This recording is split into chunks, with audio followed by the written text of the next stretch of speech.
Bismillahirrahmanirrahim.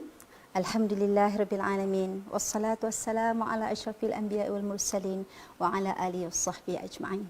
Rabbi shrah li sadri wa yassir li amri wahlul 'uqdatam min lisani yafqahu qawli. Assalamualaikum warahmatullahi wabarakatuh. Good evening everyone. I am Puan Fazilah Binti Dahman. I am an English language teacher at Sekolah Menengah Kebangsaan Derma, which happens to be my alma mater as well.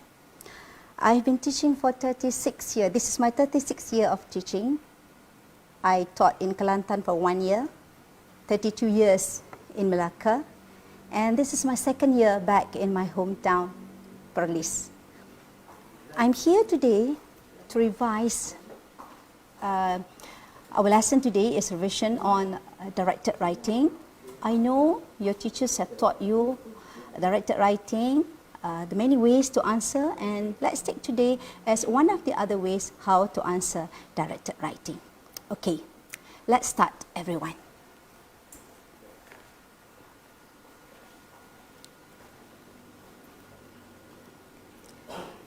Welcome to the online tuition program Perlis Mengaji. This is brought by Education Department and State Government and Islamic Religious Affairs Department. Thank you to them. SPM 2020, English 1119/1. Session A, directed writing, 45 minutes, 35 marks. I know you know that very well. Format is either 2 or 3 marks, depending on the question. The content would be 12 or 13 marks, again, depending on the question. The language is always 20 marks. And that brings to the total marks 35 marks. What is directed writing? It is a task based on a situation described in detail, in words or diagrams. That's what Cambridge Revision Guide says. The candidate is guided on what to write, how to set out the answer. It is also to test students' ability in reading skills, to read and understand the question, writing skills, to use the information given to display an understanding of the task, to generate ideas, to use clear and accurate standard English, to use an appropriate style and tone. What are students expected to do? Write sentences using the correct syntax and grammar, produce a variety of sentence structures in terms of length and type, use appropriate vocabulary. It must be wide and used with precision. Use accurate spelling and punctuation. Write in paragraphs, and they must have unity and cohesion. Use the correct style, that is format and tone. I've mentioned the word tone twice because this is always what some students seem to forget. Okay? You cannot forget the tone because how you speak to your parents, of course, it is not the same as how you speak to your little brother, and that is what I meant by tone. Now, when you read the question, you should be able to identify. These are the things you must identify the moment you read the question. That would be the first one is the format. This is where you get the format the moment you read the instruction given. Write a letter, a report, a speech, all those things. Okay? The next one is the audience. You must identify the audience. Who are the people who will read your composition or text? Or who are the people who will listen to your speech and talk? Next, you must identify the contents, the points that must be used to get marks for the content. Remember, 12 or 13? All right? Okay, then the next one is that you should be able to identify the task. What is the task? This is the purpose of the writing. Whether you are going to complain, whether you are going to give opinion, whether you are going to share information, that is what we call the task. And next comes the tense. The correct tenses must be used for language accuracy. And last one is the scenario or subject matter. What is this? This is the information that you cannot change. We will go deeper later on. So, remember FACTS. Format, audience, contents, task, tense, and scenario or subject matter. FACTS. Directed writing requires you to wear many hats.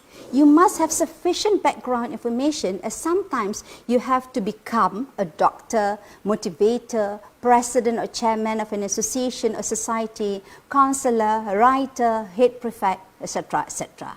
You have to imagine to be someone else.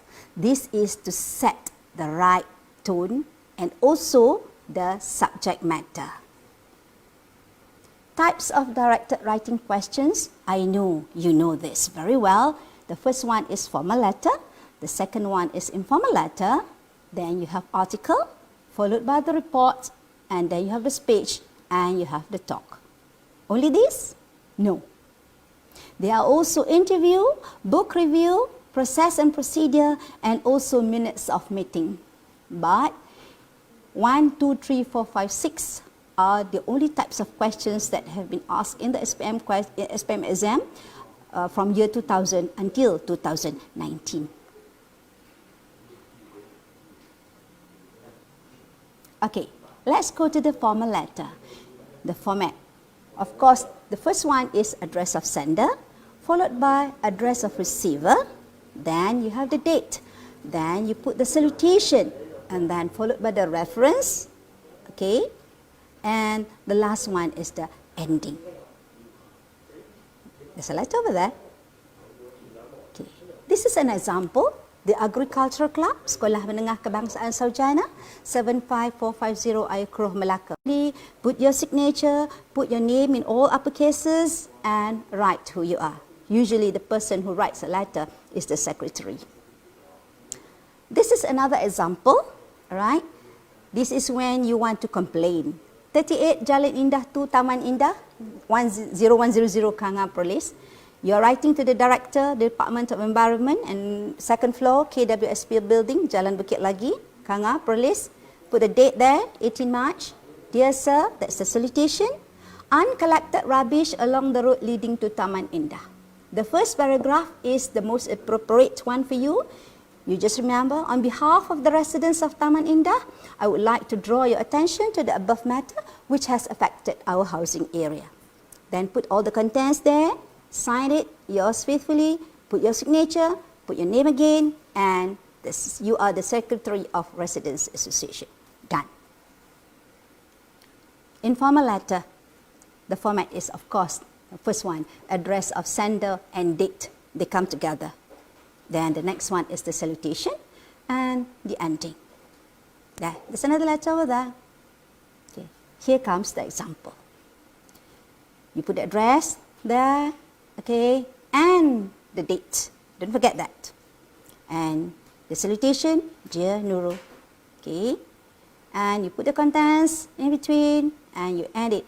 Yours sincerely, you put your signature. No need to put your name, because this is an informal letter where it is supposed to be that it is written from someone to someone who knows each other. But sadly to say that youngsters these days do not write letters, because you are born in the era where you have WhatsApp messages, Twitter, and all those ICT things. Okay? All right. Now, the next one is the article. Okay? The format is, the first one is that you have to write the title and followed by name of writer. That's who you are. Okay? Here's the example. Healthy living tips for teenagers. That's F1 by Nurul Fatihah Binti Aziz. F2. Then put all the contents. Next one, report. The first one, the format is name and post of receiver. Post is mandatory. Okay. Reference, name and post of writer. Right? Here comes the example of a report. Okay. To Puan Fatimah binti Ahmad, the principal. That's the post, mandatory. Okay. Sekolah Menengah Kebangsaan Bandar Baru, 43000 Bangi, Selangor. Okay, and then you write the reference, collapse of ceiling in the library. Okay, and you put the contents. You're going to tell everything, including the date that it happened, and then reported by, put your signature again, and put your name there, Hanis binti Aziz, and who you are, head librarian. Okay, okay, now let's go to the next one. Speech and talk. Format number 1 is the greetings. Okay. Number 2, you introduce the title, yourself, and the purpose of the speech or talk. Number 3 is the closing. 1, 2, 3. This is the example for a speech, where usually the question says that you are the president of the chess club, you are the head prefect, okay?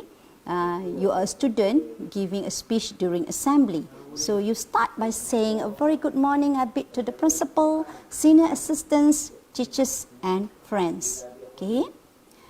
In conjunction with IT Week, I would like to give a speech entitled "The Internet Has Changed the World." Okay, that's F2. Then you have the contents. Okay, and you're going to end it by saying, "Thank you for lending me your ears. I hope everyone has gained some benefits from my speech." Okay. Now, this is the example for a talk. A talk is usually given by someone with authority.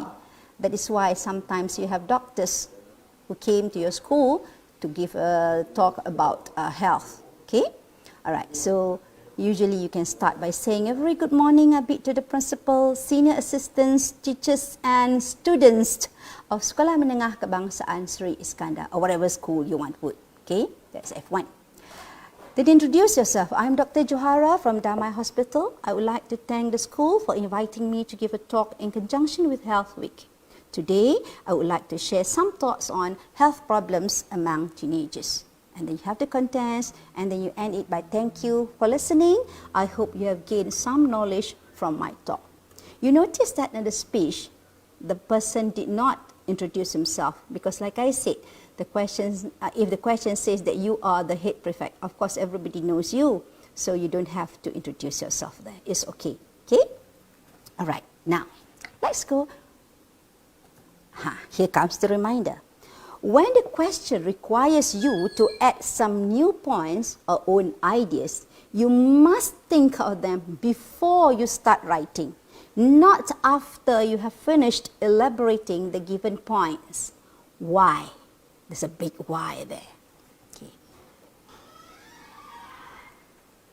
This is to avoid using the elaborations of the previous points as a new one, restructuring the given points by using different words or phrases, losing the coherence, that is the connection, from the previous points. So that is why you have to think of the new points and the elaborations before you start writing.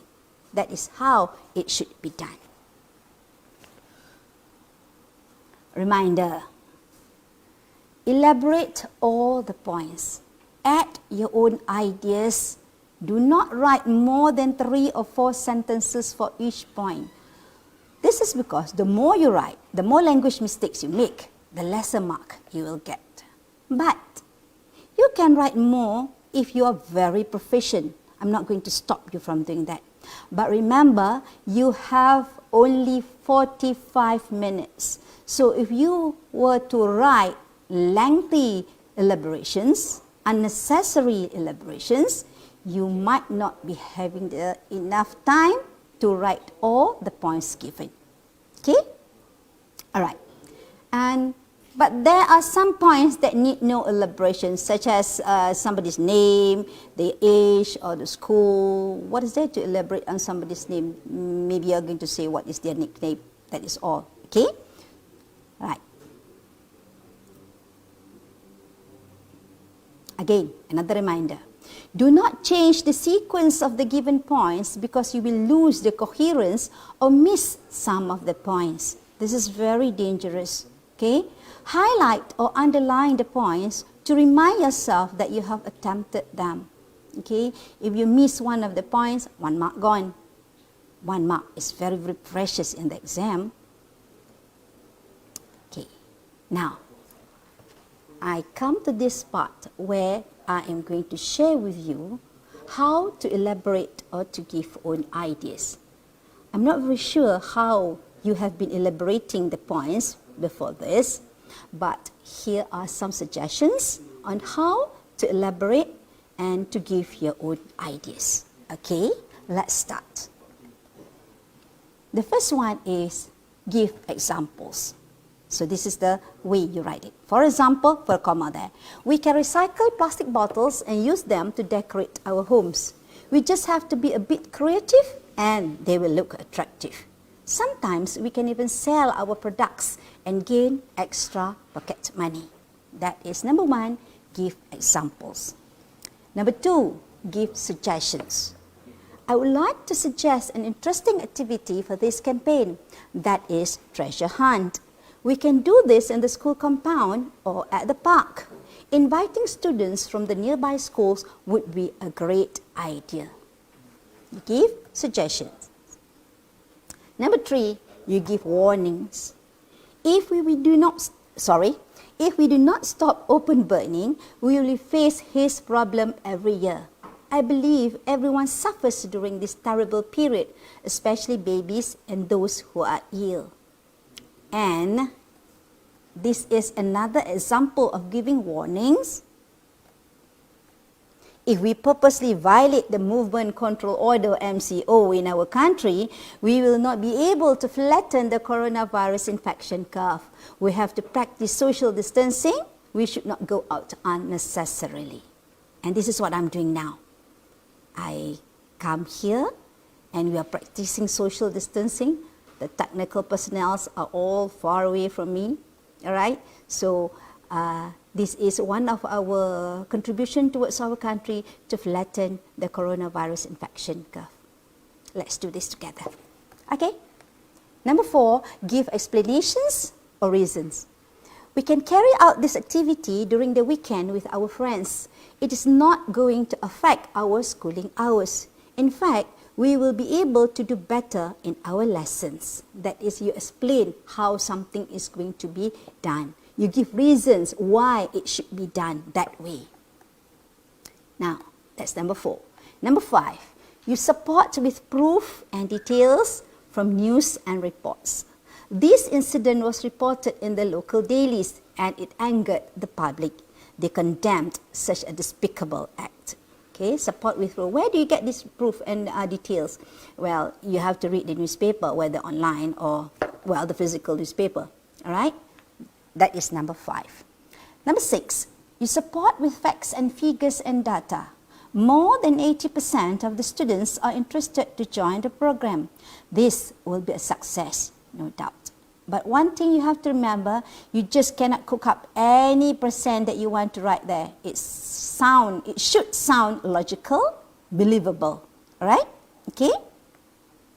And the last one, when all else fails, you are going to use the 5 W's with the 1 H. Ask yourself the who, what, where, when, why, and how. That will help you to elaborate on the given point. That will help you to give new ideas to write your directed writing question. To answer the question, it should be you should be using these 7 ways. Okay, there are 7 ways that I have introduced to you.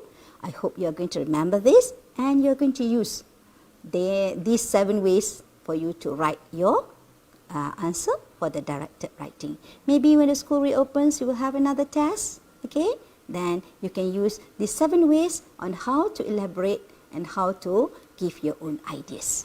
Okay.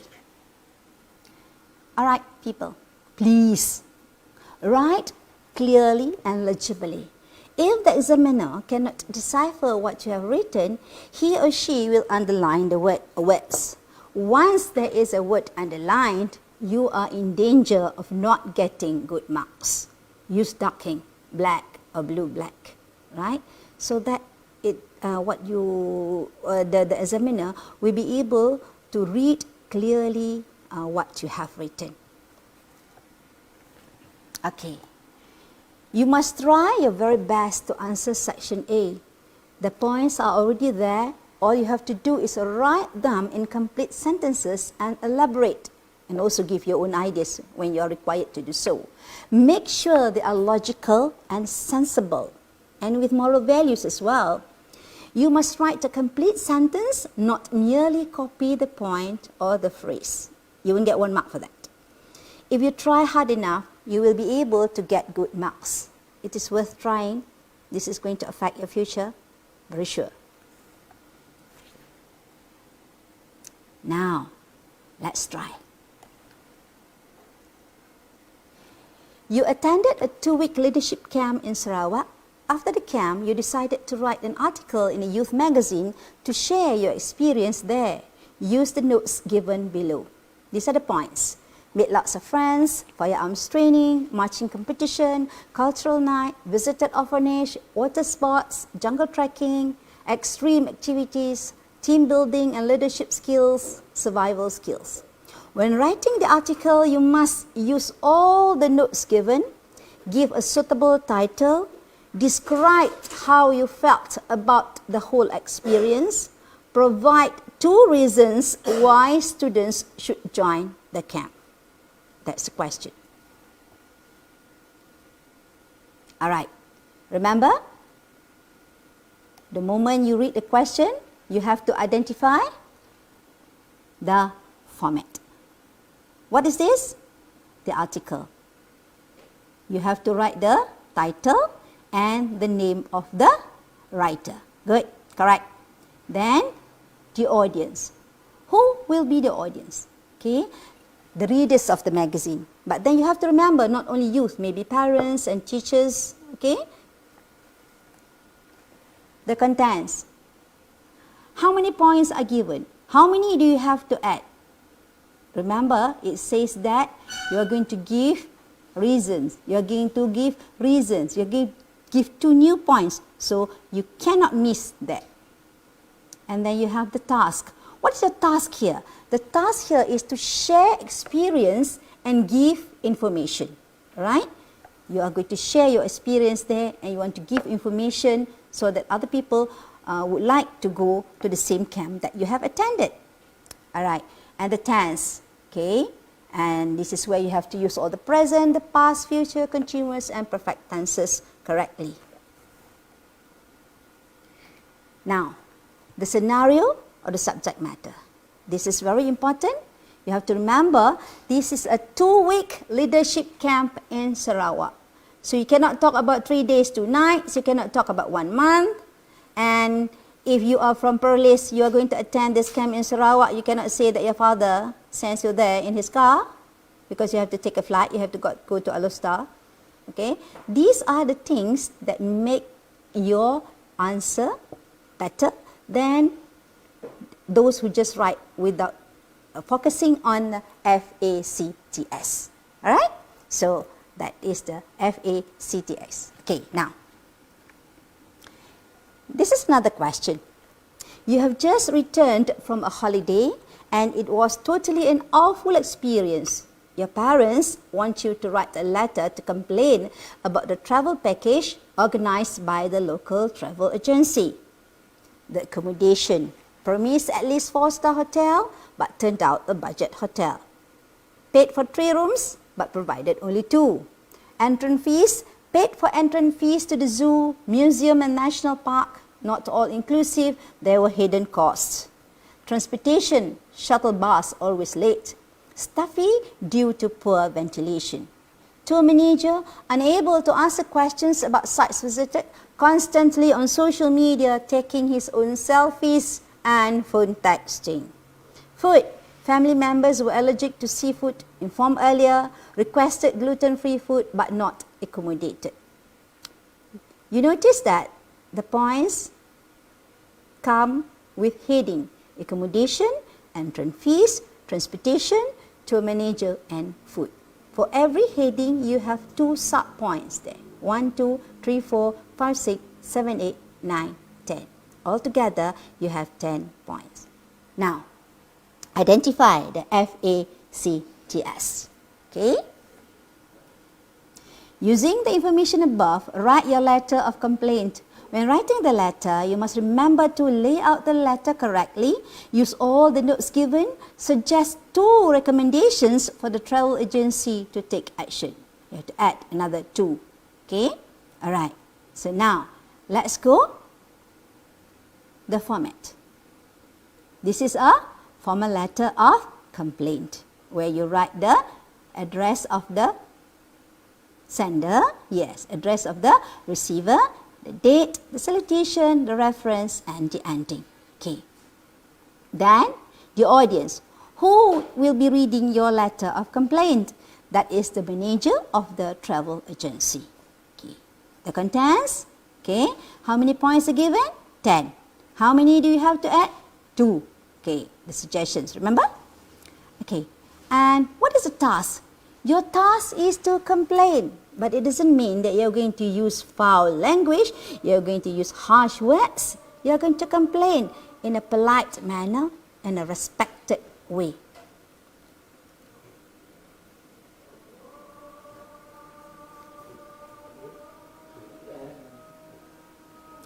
Now, the tense. The tense, again, you have to use present, past, future, continuous, and perfect tenses all together.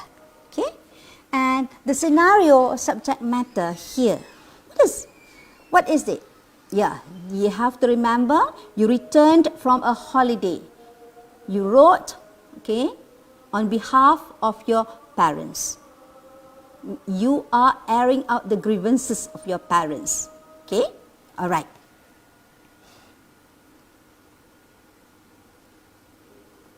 All right. This is another one.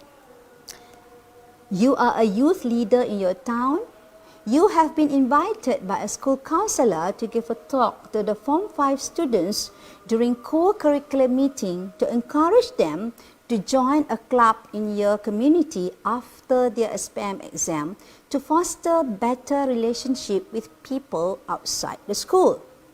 You decided to introduce 2 clubs to them, namely the Social and Recreational Club and the Outdoor Lovers Club.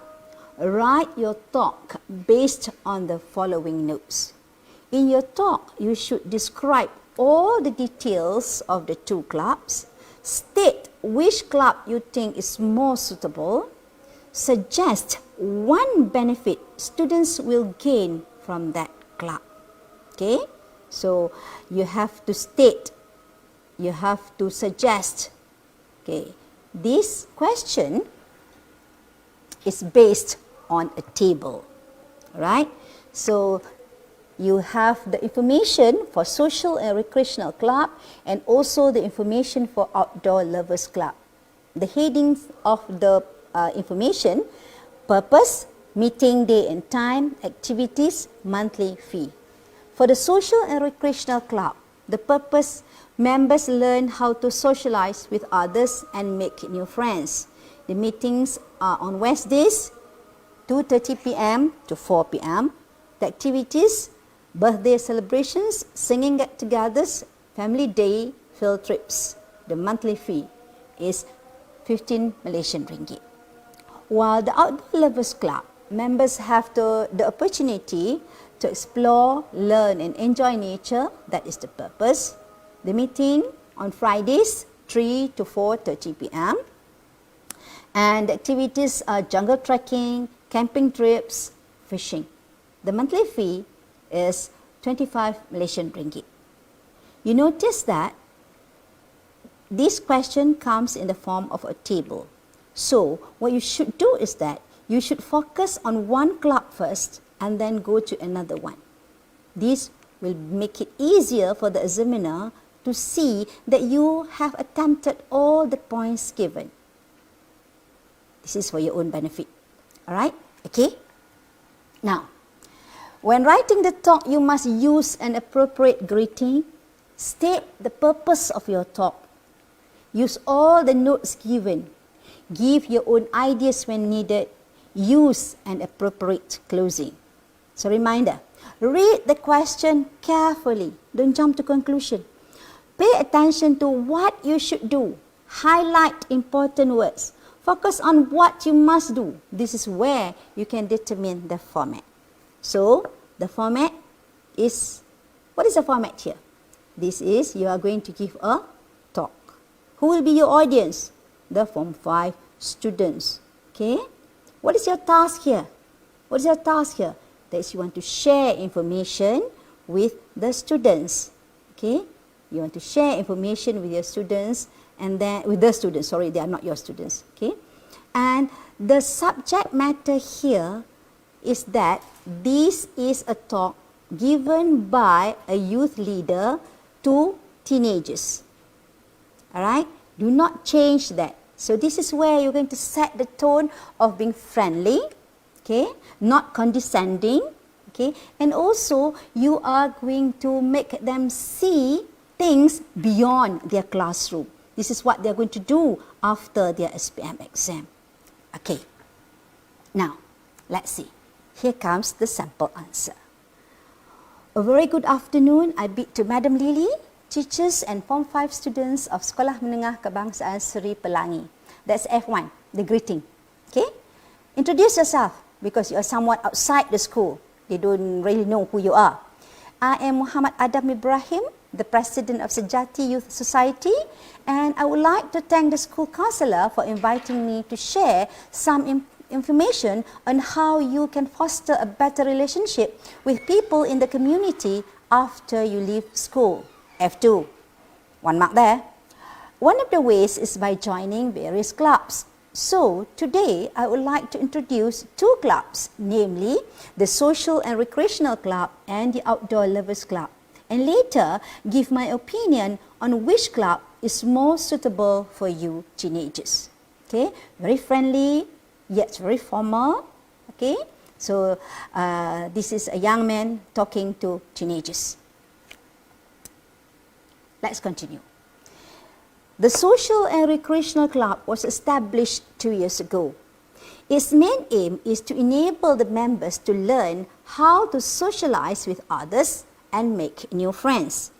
You can enhance your communication skills by joining the club, which organizes a variety of activities including birthday celebrations, singing get-togethers, family day at exciting places, and field trips at least 4 times a year. Those are the activities. Okay? The members meet every Wednesday at the town hall from 2:30 p.m. to 4 p.m. The monthly membership fee is 15 Malaysian ringgit, and the advisor is Madam Doreen Silverrush, the well-known social activist in our town. The purple sentence, the sentences in purple color, all right? These are the points given. Okay? Now, done with the Social and Recreational Club. Now, let's go to the Outdoor Lovers Club. The Outdoor Lovers Club, on the other hand, was established 7 years ago by a group of adventurous people led by Encik Hafiz Ramli, a retired civil servant who now focuses all his time and energy on the club. The club's main purpose is to offer members the opportunity to explore, learn, and enjoy nature. Meetings are held every Friday from 3 p.m. until 4:30 p.m. at the clubhouse in Jalan Pelangi 2, Taman Pelangi Indah. It is also 1.5 hours like the Social and Recreational Club meetings. Its activities include jungle trekking, camping trips, and fishing outings. The membership fee is 25 Malaysian ringgit per month. Mr. Chia Hong Sing, the person who brought glory to our country many years ago for winning a gold medal in 400 meters hurdles in the SEA Games, is the patron of this club. Now, you're done with the Outdoor Lovers Club. Now, after giving it much thought, I believe the Outdoor Lovers Club would be more suitable for teenagers like you. Now, you're telling which one would be a better choice for them. You are young and energetic, and this is the time to enjoy adventurous outdoor activities. You do not have many chances to do that often while schooling, right? The trips and outings will give you the opportunity to explore nature. You will be able to experience exciting activities that are not available in the town. You can go camping, learn how to pitch a tent, and learn how to fish in the river rather than at the pond. Though the membership fee is slightly higher than the other club, it is to support the activities that will be fun and challenging, no doubt. So now you are giving the preference. Which one do you prefer? Okay, now you're talking about the benefit. The main benefit of joining the Outdoor Lovers Club is you will always stay fit and active. This in turn will improve your stamina and physical endurance as well as keep you strong and healthy. It will do good to your general health and mental concentration once you go to further your studies at tertiary level next year. Remember the golden adage, health is wealth? At the same time, you will be able to enhance your knowledge on natural surroundings. Most of us live in the concrete jungle, and in my opinion, it will be wonderful to sleep in a tent in the green forest full of trees. Well, I hope I've shared enough details about both clubs. Thank you for listening, and do give a thought before signing up. I would like to end my talk with my favorite quote by Franz Kafka. Youth is happy because it has the capacity to see beauty. Anyone who keeps the ability to see beauty never grows old. Have a nice day ahead, everyone. Okay, that is format number 3, the ending. How you end your talk. Now, here's another example. You attended a leadership camp organized by the State Education Department. At the camp, one of the participants from another school was awarded the most promising leader. You decided to write an article about the participant for your school magazine. Use the notes below to write your article. The notes come in the form of a diagram. The participant details, reasons why participant was chosen, awards received. For the details, you have the name, age, school, ambition, hobbies, family background. Reasons, you're responsible, voted the most helpful, caring, and awards. Certificate of Achievement, RM 800, and also a trophy. So, when writing the article, you should remember to give a suitable title, give your name as the writer, use all the notes given, add one new point to highlight the participant's charisma as a leader. Give your own ideas when needed. Note, for your article, you will receive up to 15 marks for the format and content points and up to 20 marks for the quality of writing. The Most Promising Leader by Nelly Fernandez. A leader is someone respected by many people. It is not easy to earn respect, especially from one's peers. Recently, at the leadership camp organized by State Education Department, Aisyah Khadijah binti Muhammad Noor, a prefect from Sekolah Menengah Seri Pelangi, was chosen as the most promising leader. Her ambition is to become a marine biologist as she loves the ocean and marine life. It is not surprising to know that she always scores the highest marks in biology in every exam in her school.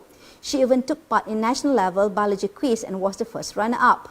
During her free time, Aisyah likes to paint and play hockey. She is the captain of her school's hockey team and she is a very skilled midfielder. She started playing hockey when she was in Form 1. Aisyah, who is going to be 17 in November, is the eldest in her family. She has a younger brother who is in Form 1 and her younger sister is in Year 4. Her parents own a small cafe in our town. She usually helps out during weekends and school holidays as her parents cannot afford to hire many workers. I was amazed when she told me she knows how to cook numerous local and Western dishes. At the camp, we were divided into 5 teams of 10 members and we had to participate in several activities. Aisyah was the group leader for Team Delta. I was one of the group members. She was a very responsible leader who motivated us to give our very best and took on extra work whenever necessary. She divided the duties fairly and discussed with the rest of us on how to carry out our task. Aisyah listened to our suggestions and planned everything meticulously. She was a caring leader who was able to cheer up one of our teammates who was very upset because we lost in one of the competitions. Her comforting words and advice really made our friend happy again. She was also voted the most helpful at the camp, who not only helped her own team members, but also the members of other teams. She helped a girl who was injured during jungle trekking by making a crutch using a branch. The most exciting event at the camp was for the participants to perform during cultural night. We were given only one day to practice, and we had to compete with the other 4 teams. All the group leaders and their team members worked hard to give a memorable performance, but Aisha really stood out. She suggested that we act out a short play which was the plot twist of the famous story Cinderella. She volunteered to be the director, and I was chosen as the hero. In our play, the main character was a male young nerd who was bullied by his stepmother and 2 stepbrothers, but he finally married a princess. Everybody enjoyed our play, and we won the Best Performance Award. For her excellent performance at the camp, she was given the Most Promising Leader Award. She received a Certificate of Achievement, a handsome trophy, and RM 800 Malaysian ringgit from the Director of the Education Department. Aisyah Khadijah binti Muhammad Noor is an exemplary leader with great qualities and a bright future ahead. Okay, I've given you 2 examples. Okay, I've given you 2 examples. And before I end, I would like to share this wonderful picture, which I have been keeping for many, many years. It says 8 to be great. The first one is that to be great, you must have patience. You must have patience for what you are doing. Right now, you must have patience for studying. All right? Then you must work. It means that you have to work hard for it. You just cannot play around, hanging around doing nothing. And you have to focus. If you do not focus, whether in class, at home, or when you are doing your revision, you're not going to be great. And you have to push yourself. You're sleepy. You are going to stand up, go for a walk for 2 minutes, drink a glass of water, and continue. Push yourself. And you have got to look for ideas, how to make things easier for you. All right? Maybe you are going to have mind maps, small notes, okay? And you have to improve. You have to tell yourself to do better every time, okay? If in the first test you got only 45 marks, then the next one you should get at least 50. You have to serve. Help your friends. Share with them what you have, okay? And you have to persist. Never, ever give up. You have there 1, 2, 3, 4, 5, 6, 7, 8 ways to be great. 8 to be great. And this is another reminder. Stop talking about the past. You don't live there anymore. If it was good, take it as an inspiration. It might be a soul booster. If it was bad, take it as a lesson. It surely serves as a bitter reminder. But you must move forward. Life goes on. Okay, that's a reminder from me. All right, class, ponder on this. Where we come from is not as important as where we are going. All the best, and may the Almighty bless each and every one of you always. Thank you, and all the best. Stay at home. MCO.